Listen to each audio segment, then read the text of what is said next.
ओम शांति। ओम शांति। 5 जुलाई 2026 आज रविवार है। अव्यक्त बाप दादा के रिवाइज कोर्स की मुरली है।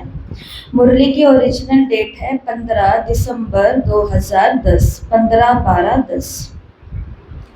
मुरली का टाइटल है मेरे को तेरे में परिवर्तन कर, बेफिक्र बादशाह बनो।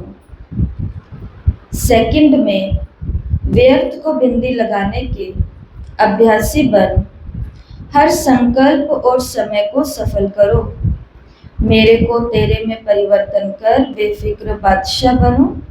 सेकंड में व्यर्थ को बिंदी लगाने के अभ्यासी बन, हर संकल्प और समय को सफल करो। आज चारों ओर के अपने बेफिक्र बादशाह बच्चों को देख रहे हैं। ऐसे बेफिक्र बादशाहों की सभा अभी ही दिखाई देती है, क्योंकि अभी ही बाप फिक्र लेके बेफिक्र बादशाह बनाते हैं। इसलिए ये सभा इस समय ही आपकी दिखाई देती है। आप सभी सवेरे उठते तो बेफिक्र स्थिति में स्थित होते हो। खाते पीते कर्म करते कोई फिक्र नहीं है। सोते हैं तो भी बेफिक्र। ऐसे बादशाह और बेफिक्र, उठो सो बेफिक्र, ऐसा ही अनुभव करते हो या चिंता में सोते हैं, चिंता में उठते हैं, चिंता में खाते हैं, चिंता में पीते हैं? ऐसा तो नहीं है ना, क्योंकि बाबा ने तो कहा कि बाप फिक्र लेता है और उसके बदले में हमें बेफिक्र बादशाह बनाता है। तो ऐसा ही अनुभव करते हो ना, क्योंकि आप सबने बाप को फिक्र देके फकूर ले लिया, इसलिए बेफिक्र बादशाह बन गए। अगर चलते हुए कोई फिक्र आ जाता तो फिक्र क्या बना देता है? फकूर है तो आपके मस्तक में लाइट की चमक चमकती है, और अगर फिक्र आ जाता तो बोझ की टोकरी आ जाती। बताओ, आपको लाइट की चमक अच्छी लगती है या बोझ की टोकरी अच्छी लगती है? बेफिक्र बादशाह स्वयं को भी प्रिय लगते हैं, और जो ऐसी स्थिति में उड़ते हैं तो उनकी चमकती हुई लाइट देख दूसरों को भी कितना प्यार आता है। इसलिए बाप दादा सदा बच्चों को बेफिक्र बादशाह की स्थिति में, इसी समृद्धि स्वरूप में टिकाते रहते हैं। इसलिए आप लोगों का चित्र भी भक्त लोग डबल ताजधारी दिखाते हैं, एक लाइट का ताज और दूसरा विकारों को जीतने का बादशाहपन का ताज, तो डबल ताज दिखाते हैं। इसलिए बाप दादा सदा हर बच्चे को यही शिक्षा देते हैं, सदा मौज में रहना बहुत सहज है। क्यों सहज है? सिर्फ हद का मेरापन बाप को दे दो, मेरे से तेरा किया, तो बेफिक्र बादशाह बन गए। एक ही शब्द का तो अंतर है, तेरा मेरा, ते और मैं। इस शब्द के अंतर में बेफिक्र बादशाह बन जाते हैं। तो बाबा ने कहा फिक्र आने का एक ही कारण है, और वो है हद का मेरापन। मेरा, तो मेरा को किस में चेंज करना है? मैं को किस में बदलना है? ते में। बस इतना सा ही काम करना है, और फिर क्या हो जाएगा? फिर क्या हो जाएगा? बेफिक्र बादशाह। ये जो बोझ के टोकरे हम उठा के चल रहे हैं, ये सारे टोकरे लाइट के ताज में चमक में बदल जाएंगे। बाबा ने कहा इस शब्द के अंतर में बेफिक्र बादशाह बन जाते हैं। तो सहज है ना, बने हो ना बेफिक्र बादशाह, कि अभी भी फिक्र रहता है। अगर कभी भी फकूर के बजाय फिक्र आता है तो अंतर सिर्फ तेरे के बजाय मेरा मानने से फिक्र आता है। तो सभी की प्रैक्टिकल रिजल्ट क्या है? फिक्र दे दिया या बीच बीच में फकूर छोड़ के फिक्र में आ जाते हो? फिक्र आता है कि बेफिक्र रहते हो? जो सदा बेफिक्र बादशाह रहता है वो हाथ उठाओ। सदा बेफिक्र बादशाह रहता है वो हाथ उठाओ। राजकुमार भाईजी और कमलेश बहन, बेफिक्र बादशाह, जो होना है वो हो जाएगा, बाबा अपने आप देख लेगा, अपने आप संभालेगा। No worry no tension, no hurry no worry. बाबा ने कहा कि देखो, तो ये आज हमको अपनी चेकिंग करनी है। बेफिक्र बादशाह, पक्का कि कभी कभी? बेफिक्र बादशाह, हाथ ऊंचा उठाओ, कभी कभी वाले भी है। सेवा का फिक्र वो बात अलग है, लेकिन वो फिक्र औरों को बेफिक्र बनाने का साधन है। टीचर बहनों ने भी हाथ उठाया होगा कि बाबा हमें भी कभी कभी फिक्र होती है। किसकी? सेवा की फिक्र होती है। बाबा ने कहा लेकिन ये फिक्र तो औरों को बेफिक्र बनाने का साधन है। अपने संस्कार से अगर फिक्र आता है तो उसको उसी समय ही मेरे के बजाय तेरे में चेंज कर दो। बाप को फिक्र दे दो और फकूर ले लो, क्योंकि बाप आया ही है बच्चों का फिक्र लेके फकूर देने। तो चेक करो मेरे में कभी कभी बहुत समय का संस्कार इमर्ज तो नहीं होता, क्योंकि बाप दादा कुछ समय से बच्चों को ये बता रहे हैं कि वर्तमान समय प्रमाण कभी भी कुछ भी हो सकता है, और हो रहा है, हर दिन हो रहा है। और देखो एक जगह पर कितना तेज भूकंप आया, पूरी त्रासदी हो गई चारों। दीदी से पूछा गया कि सारे बीके भाई बहनें कैसे हैं, आप सभी दीदियां कैसे हो, सेंटर कैसे, विदेश की बात। तो दीदी ने कहा कि मैं उसी दिन ही कहीं और क्लास हमारी खुली हुई है, तो वहाँ उस नज़दीक के शहर में गई हुई थी, और तो हमें तो कोई नुकसान नहीं हुआ, और भाई बहनों भी मेरे साथ ही थे, और जो अपने अपने घर है वो भी सब सुरक्षित है। तो समय तो क्या चल रहा है, नाजुक ही चल रहा है। और ये बात तो बाबा आजकल हर मुरली में बता रहे हैं, पता चल रहा है। तो ऐसे जो रक्षा भी होती है वो भी क्यों होती है? जब बहुत काल के संस्कार कौन से हैं? बेफिक्र रहने वाले। कितना सुंदर बाबा ने कहा कि अगर सेवाओं के कारण हमें फिक्र होता है कि जल्दी जल्दी जाना है, ये करना है, वहां पर उनको बुलाना है, ये करना है, बाबा ने कहा ये वाली फिक्र आपको जो होती है इससे तो चलो कोई बेफिक्र ही बनेगा, किसी का भला ही होगा। लेकिन जो फिक्र अपनी कमियों के कारण हमें हो रही है, जैसे सवेरे उठे ही लेट और फिर टेंशन हो रही है, तो फिर वो किसकी कमी के कारण हो रही है? अपनी। उस समय बेफिक्र बादशाह नहीं बनना।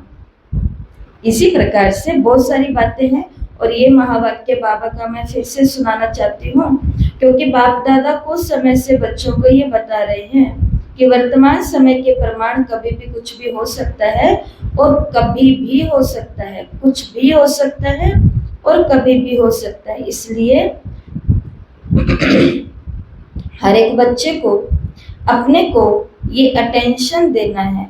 तो पुरुषार्थ बता रहे बाबा, कौन सा अटेंशन देना है? 1 सेकंड में बिंदी लगाने चाहो तो लगा सकते हो मानो। कोई भी व्यर्थ संकल्प आ जाता तो बिंदी द्वारा 1 सेकंड में व्यर्थ को समाप्त कर सकते हो। इतना अभ्यास है कि उस समय के सरकमस्टांस प्रमाण, समय की परिस्थिति प्रमाण पुरुषार्थ करके व्यर्थ को मिटाने की आवश्यकता पड़ेगी। बाबा ने कहा लगाओ बिंदी और लग जाए क्वेश्चन मार्क, क्यों, क्या, कैसे, और उस समय यही सोचते रहे तो आने वाले समय में जो लक्ष्य है कि बाप के साथ चलेंगे, बाप तो सेकंड में चला जाएगा, क्योंकि वो तो बिंदु है। बाप तो सेकंड में चला जाएगा क्योंकि बिंदु है, और सेकंड भी बिंदु है, और फुल स्टॉप भी बिंदु है। तो जो सेकंड बीता वो भी बिंदु, फुल स्टॉप होता है वो भी बिंदु, और बाबा जाएगा क्योंकि बाबा भी बिंदु। तो आपका भी इतना अभ्यास है, इसके लिए अब से इस अभ्यास के अभ्यासी बनो। तो सभी अपनी नोटबुक में लिख लेना, आज पूरा दिन हमारा उपवास है, आज पूरा दिन हमारा व्रत है। कौन सा व्रत है? बिंदु स्वरूप का। दिन में 1000 बार जैसे भक्ति मार्ग के अंदर बोलते हैं ना कि दिन में 1000 बार अपने इष्ट का नाम लो, दिन में 1,00,000 बार अपने इष्ट का नाम लो। हमें किसका आज अटेंशन देना है? दिन में हजारों बार बिंदु, बाबा बिंदु, जो बात हुई बिंदु।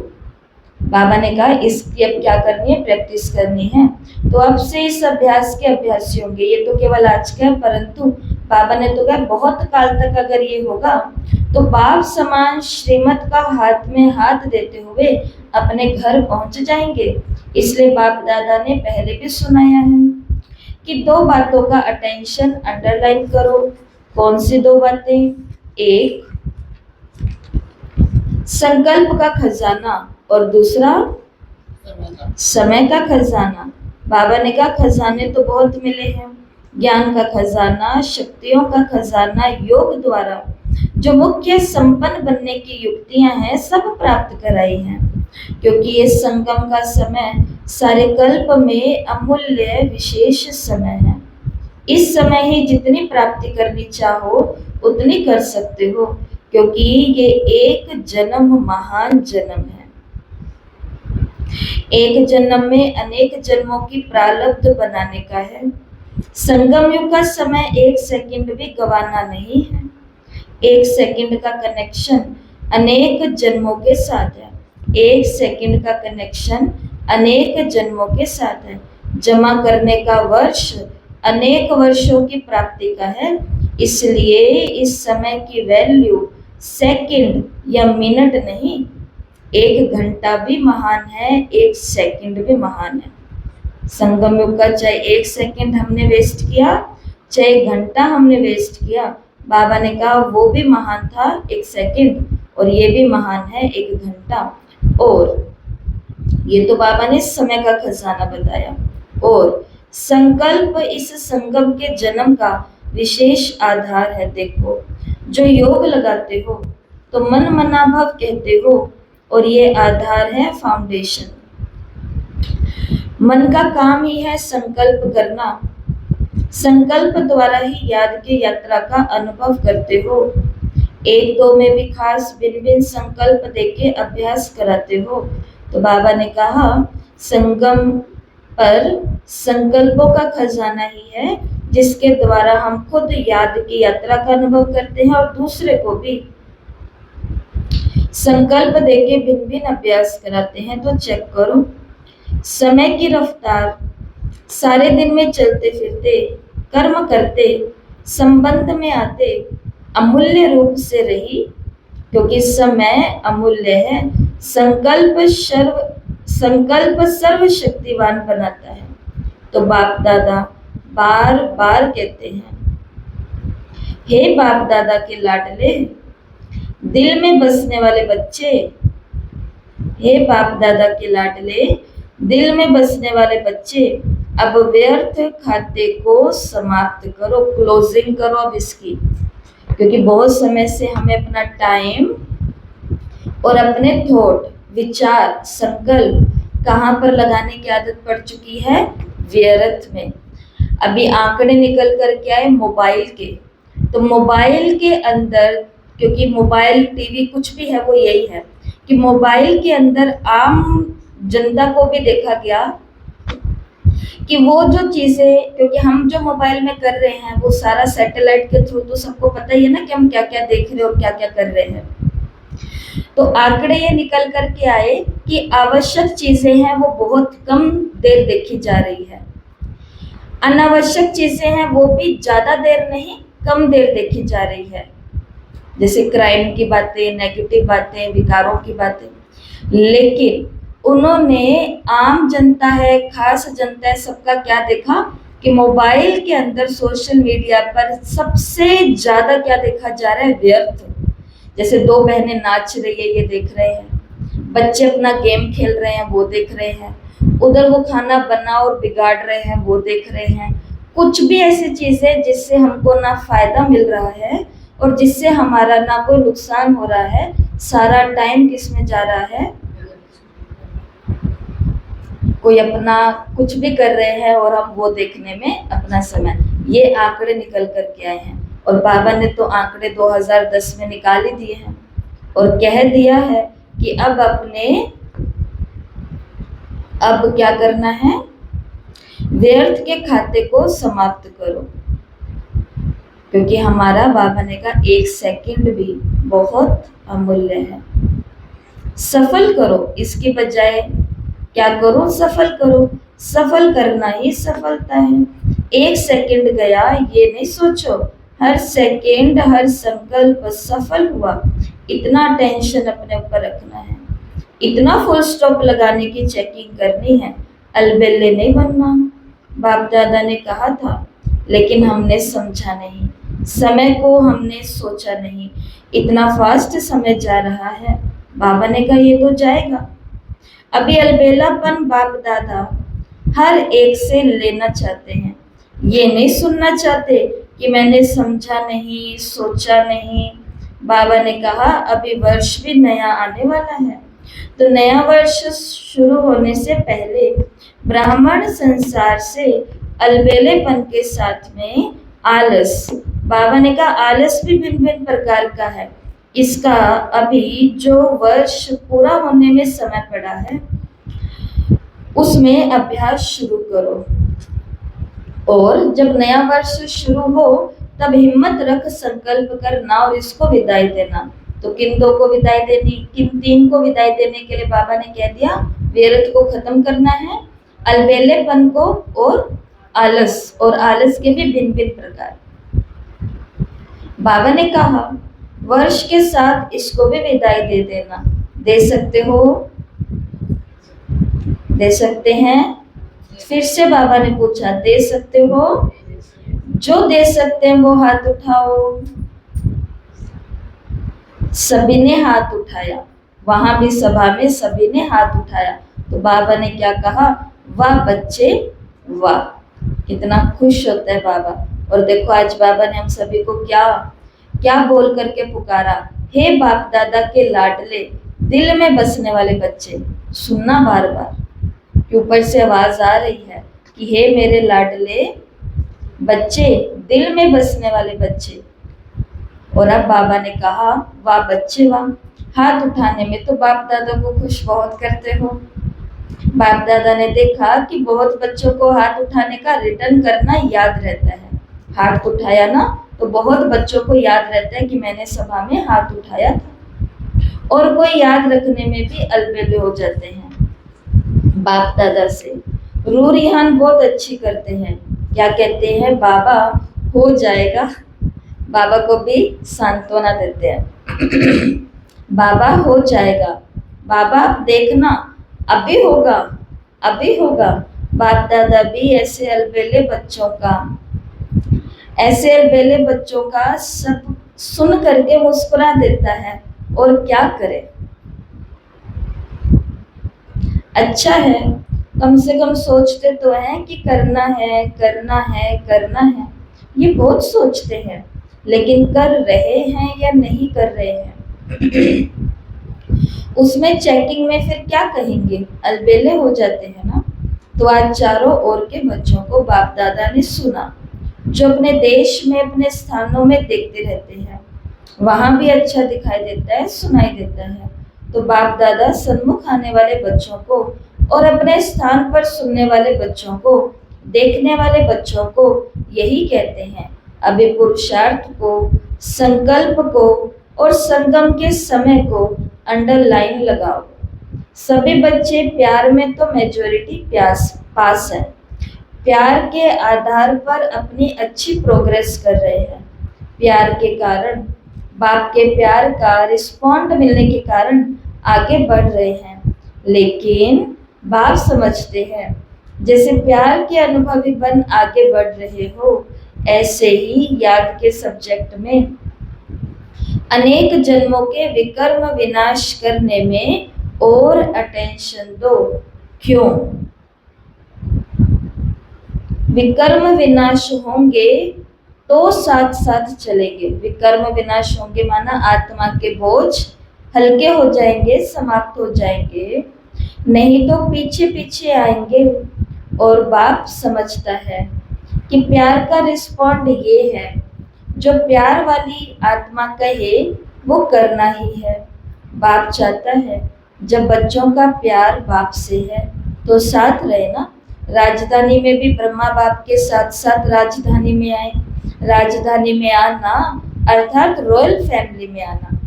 तख्त पर नहीं भी बैठे लेकिन रॉयल फैमिली के साथी तो बने। तख्त में ना भी बैठे लेकिन कम से कम डिनर, लंच, ब्रेकफास्ट तो इकट्ठे करेंगे। फैमिली पिकनिक होगी तो इकट्ठे पिकनिक में तो जाएंगे। कहीं पास में किसी राजघराने में विवाह समारोह है या जन्म उत्सव है या कुछ शरीर त्यागने का कुछ समारोह है तो कम से कम फैमिली तो इकट्ठी जाएगी। तख्त पर ना भी बैठे लेकिन रॉयल फैमिली के साथी तो बने। तो चाहे बाबा के साथ घर जाना है, चाहे ब्रह्मा बाबा के साथ नई दुनिया में आना है, उसके लिए क्या करना होगा? विकर्म विनाश करने होंगे। इसलिए बाबा ने कहा प्यार का तो सबने अच्छा अनुभव किया, अब याद के सब्जेक्ट का अच्छा अनुभव करो। बाप दादा ने पहले भी कहा है, इसकी परख कैसे करो?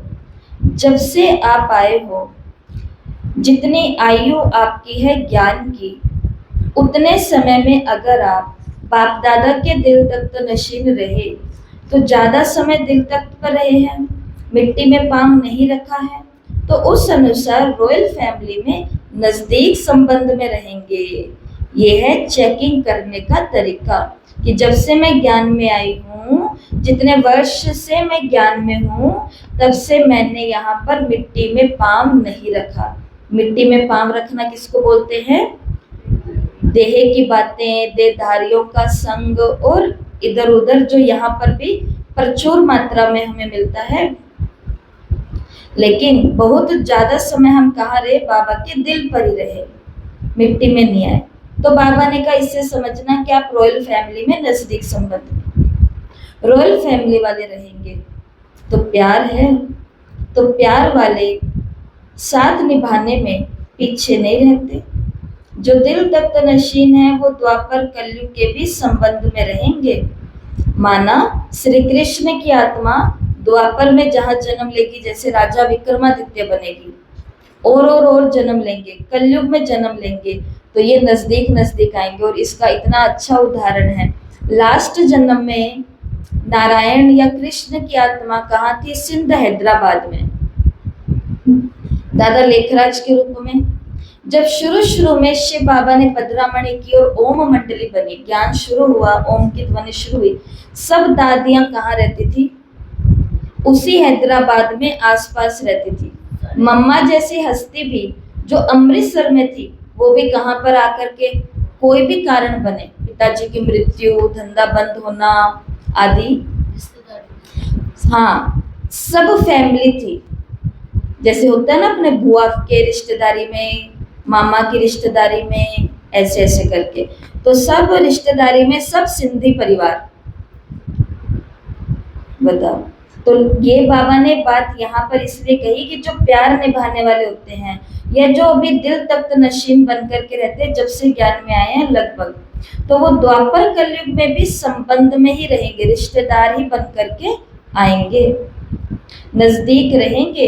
इसलिए प्यार निभाने वाले सदा दिल तख्त नशीन रहो और जन्म जन्मांतर का अपना हक लो। इसलिए बाप दादा हर बच्चे को प्यार करते हैं। बाबा ने सर्टिफिकेट दिया कि प्यार के सब्जेक्ट में मेजॉरिटी पास है। अब सब सब्जेक्ट में पास होना है, पास होना है, पास रहना है। पहली बारी जो बच्चे आए हैं वो उठो, पहली बारी आए, आधा क्लास तो नया ही है, आए हैं, बाप दादा आने वालों का स्वागत कर रहे हैं, मुबारक हो, पहली बार आने की मुबारक हो। भले लेट आए हो लेकिन फिर भी टू लेट से पहले आए हो।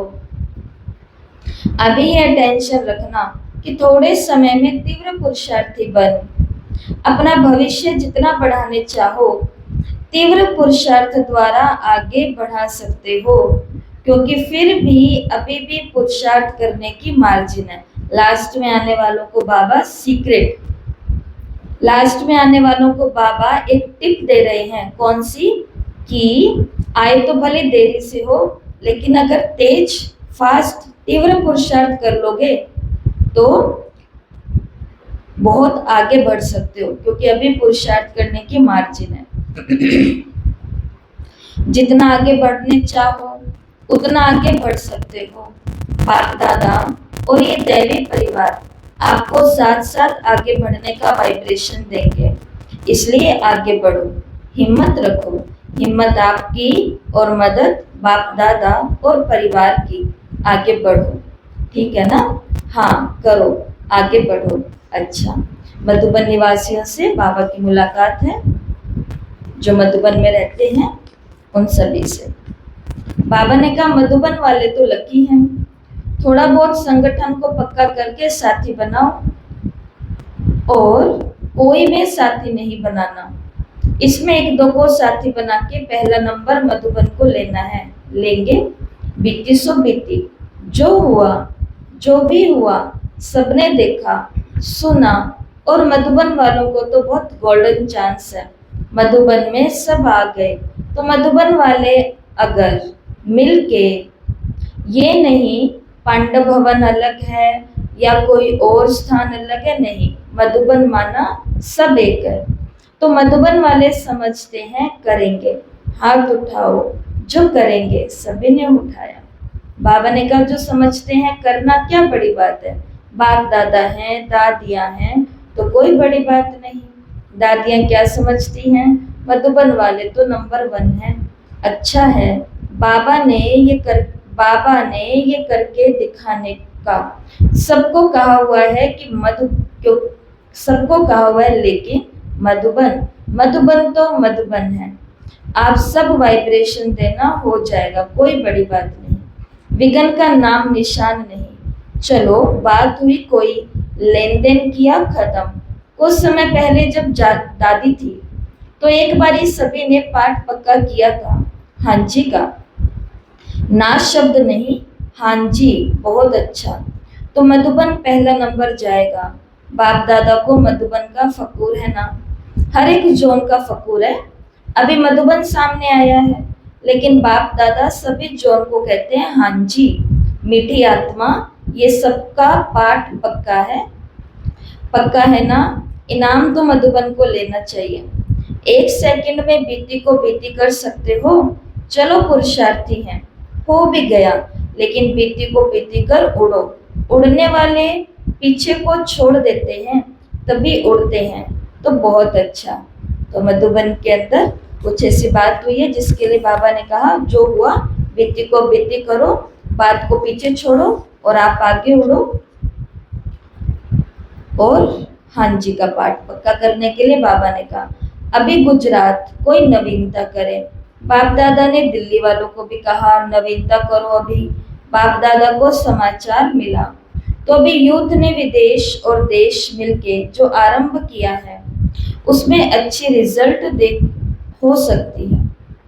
अभी तो इन्वेंशन शुरू की है, लेकिन भारत या विदेश दोनों ही मिल करके कोई कमाल कर सकते हैं।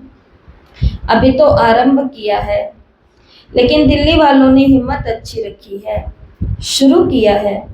अभी विश्व में ये फैल जाए तो विदेश और देश मिलकर एक ब्राह्मण परिवार बना है, और विश्व के आगे विश्व को भी एक बनाएंगे।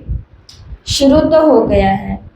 अभी मुस्लिम लोग भी आगे तो बढ़ रहे हैं, लेकिन अब ऐसा बड़ा प्रोग्राम बनाओ जिसमें मुख्य देशों से आए और विश्व में ये प्रसिद्ध हो, सब एक पिता के बच्चे, आपस में भाई बहन हैं, ब्रदरहुड सिस्टरहुड, ये आवाज फैलता रहे। बाबा ने कहा एक ही स्टेज पर, बाबा कहते हैं ऐसा कोई बड़ा प्रोग्राम बनाओ कि एक ही स्टेज पर सब तरफ के लोगों का विशेष अनुभव हो।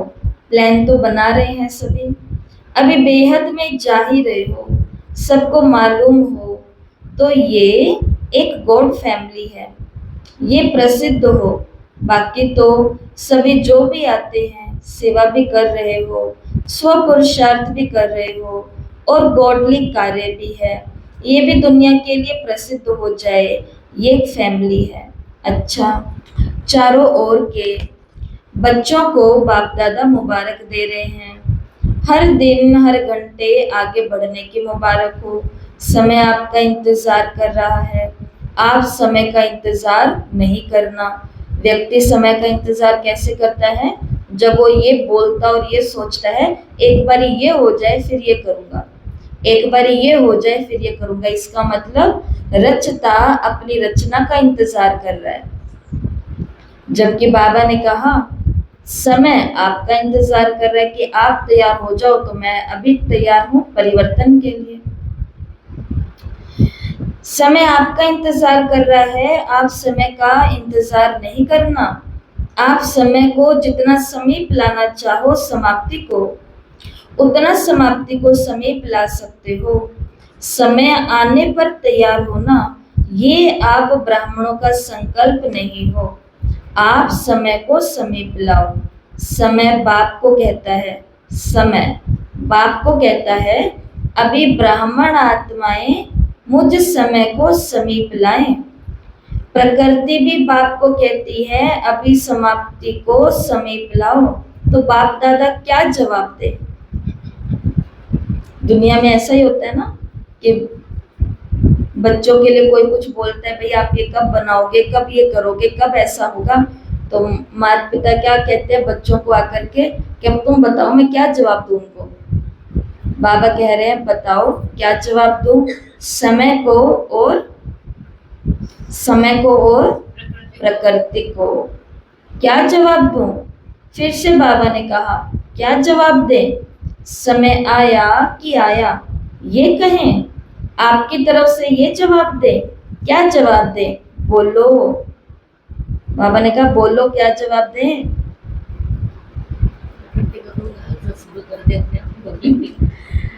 जैसे हलचल शुरू होती है ना, बड़े बड़ों को वैराग आ जाता है।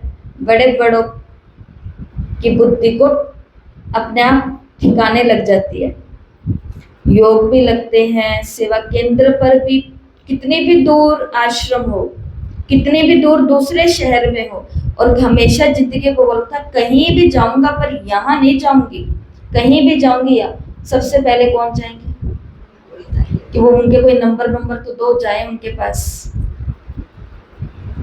प्रकृति। तो बाबा ने कहा क्या जवाब दें? अभी समाप्ति को समीप लाना है, अर्थात स्वयं को संपन्न संपूर्ण बनाना, क्योंकि बाप दादा अकेले नहीं जाएगा, बच्चों सहित जाएगा। तो डेट फिक्स करना कब तक? काम तो दिया है, अब आपस में राय करना। बाप दादा जवाब क्या दे प्रकृति को? प्रकृति बहुत परेशान है। प्रकृति के अंदर ये तत्व नहीं आते, धरती माता परेशान है या वायु को हमने प्रदूषित कर दिया। प्रकृति का मतलब प्रकृति का बना हुआ हर जीव। ये पशु पक्षी हैं, ये किस में आते हैं? ये प्रकृति में ही आते हैं। तो बाबा ने कहा प्रकृति अभी बहुत परेशान है, दुखी आत्माएं बहुत मन में चिल्ला रही हैं। मनसा सेवा अभी ज्यादा बढ़ाओ। करते हैं मनसा सेवा, लेकिन लगातार बढ़ती रहे, वो और बढ़ाओ, क्योंकि प्रकृति और दुखी आत्माएं बाप के पास आती हैं, चिल्लाती हैं। तो आप उन्हों को कुछ शांति या सुख की अनुभूति कराओ। वो 1 सेकंड की शांति भी चाहते हैं, थोड़ी शांति दे दो। जैसे भूखा होता है तो समझता है कि कुछ भी मिल जाए, थोड़ा भी मिल जाए। तो अभी मनसा सेवा को भी बढ़ाओ। वाचा की तो चल ही रही है, बाप दादा खुश हैं। अच्छा, बाप दादा ने जो होमवर्क दिया वो याद रखना और रखवाना। तो क्या होमवर्क दिया है?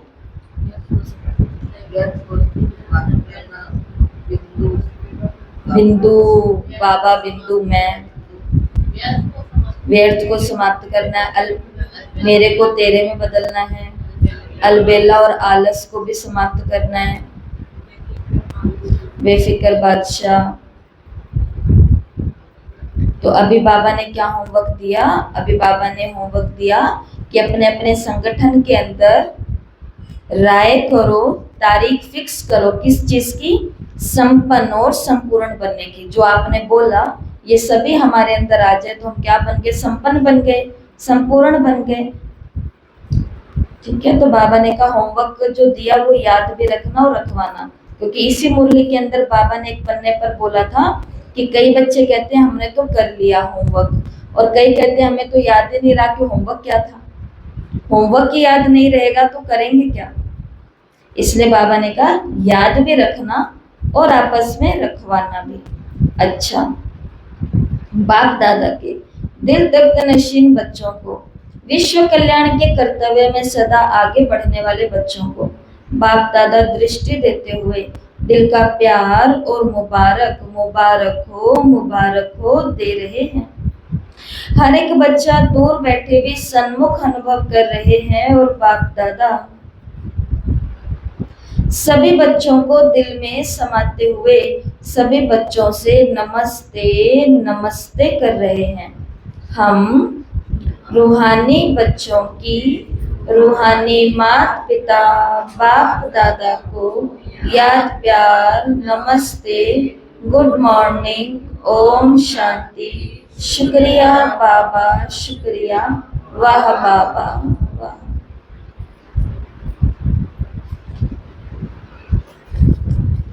आज का वरदान है स्नेह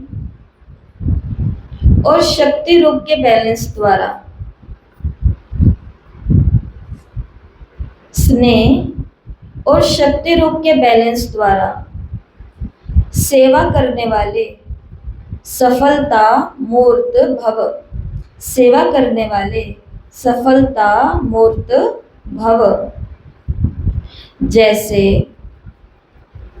एक आंख में बाप का स्नेह और दूसरी आंख में बाप द्वारा मिला हुआ कर्तव्य माना सेवा सदा समृद्धि में रहती है, ऐसे स्नेही मूर्त के साथ साथ अभिशक्ति रूप भी बनो। स्नेह के साथ साथ शब्दों में ऐसा जोहर हो कि किसी का भी हृदय विदीर्ण कर दो। जैसे माँ बच्चों को कैसे भी शब्दों में शिक्षा देती है, तो माँ के स्नेह के कारण वो शब्द तेज और कड़वे नहीं महसूस होते। ऐसे ही ज्ञान की जो सत्य बातें हैं उन्हें स्पष्ट शब्दों में दो, लेकिन शब्दों में स्नेह समाया हुआ हो तो सफलता मूर्त बन जाएंगे। क्योंकि ये ज्ञान मार्ग सेवा मार्ग ऐसा ही है जहाँ में बहुतों के संपर्क में आना होता है और लोगों के आगे छवि बनी हुई है कि ये प्रेम की मूर्तियां हैं, स्नेह की मूर्तियां हैं, शांति की मूर्तियां हैं। तो सामने वाला व्यक्ति, आज का समय बड़ा ही नाजुक है, तो बाबा अपनी कन्याओं को भी, बाबा अपनी शक्तियों को भी यही ज्ञान देते हैं कि अपनी कोमलता का फायदा भी नहीं उठना चाहिए। दूसरी बात, ऐसा ना हो कि उनके स्नेह में ही हम ज्ञान सुनाते रहें और जो हमारी मेन बातें हैं, सत्य बातें, कोई आकर के पूछे कि ऐसे चल तो सकता, आपको तो पता है ना हमारा, तो उनको ये थोड़ी ना कहेंगे हाँ हाँ चल सकता है। उनको भी स्नेह के साथ सत्य शब्द बोलेंगे कि जब तक आप ऐसे नहीं करोगे तब तक ये ऐसे नहीं हो सकता। तो बाबा ने कहा स्नेह रूप भी धारण रखो और बैलेंस रखो, साथ साथ में शक्ति रूप का भी, क्योंकि स्नेह और शक्ति होता है तो ही अनुशासन बना रहता है। अकेला प्यार से रहो, अनुशासन रहेगा। घर में सबको कह दो कि जिसका जैसा मन करे वैसे रहो, तो सब कैसे रहेंगे? मोबाइल और सोना, दो ही काम करेंगे, तीसरा कोई काम ही नहीं होगा। लेकिन जब बीच में कोई कठोरता से कड़वे शब्द बोलेगा कि भाई उठो, करो अपने अपने काम, इतने में घर एकदम चमकना शुरू हो जाएगा। तो अनुशासन बनाने के लिए स्नेह के साथ साथ शक्ति रूप भी चाहिए होता है। और इससे बाबा ने कहा आपको क्या मिलेगी? सफलता भी मिलेगी, क्योंकि धोखा भी नहीं खाएंगे बार बार कि किसी ने मेरे स्नेह का फायदा उठा लिया। पछतावा भी नहीं होगा कि अरे मैंने उनको ये बात तो बताई नहीं, सिखाई नहीं। इसलिए स्लोगन है, सर्वशक्तिवान बाप को साथी बना लो, सर्वशक्तिवान बाप को साथी बना लो तो पश्चाताप छूट जाएंगे, पश्चाताप छूट जाएंगे अगर सर्वशक्तिवान बाप को साथी बनाया तो।